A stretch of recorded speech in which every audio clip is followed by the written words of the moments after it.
Hey YouTube, here's the engine we got for the log splitter. It's a 9 horsepower Briggs Stratton. Give you the information on it.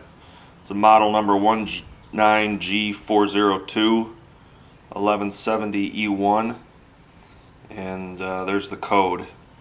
So basically the story on this was I found it on Craigslist, and it was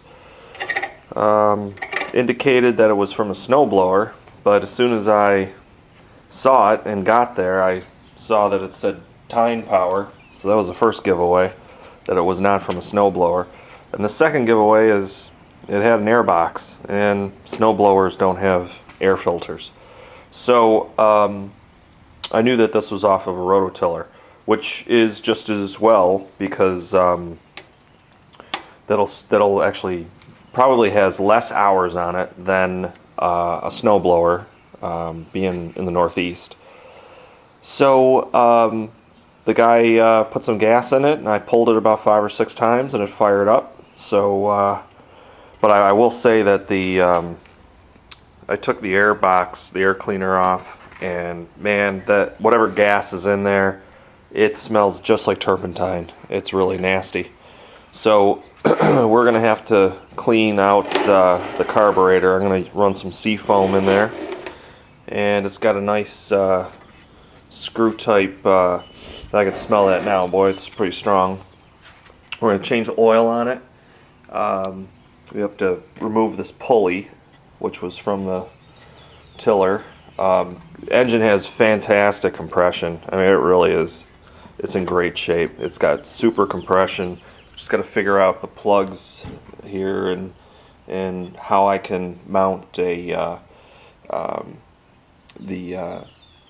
hydraulic pump and how that's going to go. But I shouldn't have an issue with that. And it's got a directional cap on the muffler, which is perfect for what I'm going to need it for. And we'll be firing this thing up pretty soon. So I'm getting ready to pull the pulley off of the shaft, and I put a bolt in here and I just started tightening it just to get my impact gun or whatever. And when is the last time you've ever seen this, where you can actually pull off a pulley with your hand? All I'm doing is using these jaws and tighten it by hand, and it's coming right off. I've loosened the Allen screw. It's rusted, but there just must be enough play here, just enough that I can do this. I've never seen this before. These things are usually frozen on. They are locked on so tight normally. Pulley was. Here it comes. And you can see that. I mean, that pulley that's clean metal underneath it. Normally with an engine that has some use, that is going to be rusted on. So there's water and whatever gets underneath there. So I think the guy was right. This engine has very little hours on it, which is probably why the compression is so good on it.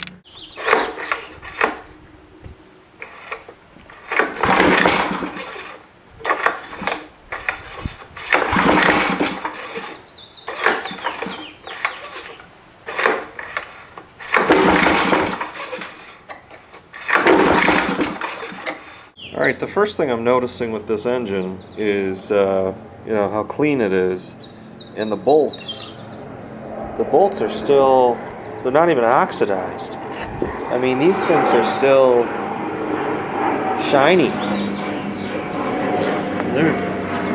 I tried starting it though, and it wouldn't start.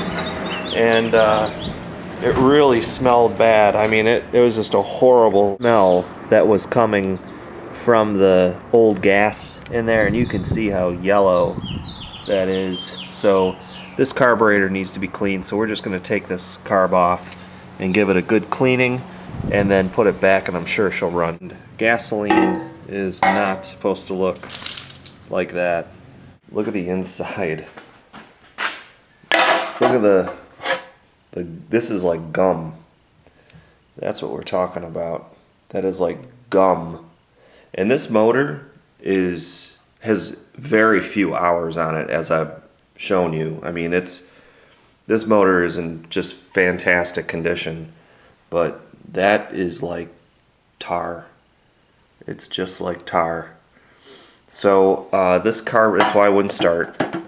So this carburetor I'm tearing apart, and as you can see, the jets in there are just completely gummed up. And so this is going to get a full cleaning, and I bet it'll fire up right after I do that. So so that's where we are right now. We're just going to tear into this and get this baby all cleaned up. So thank you for watching. Appreciate it. Please rate, comment, and subscribe. And stay tuned for the next video when we actually get this thing running. We'll see you later, and take it easy.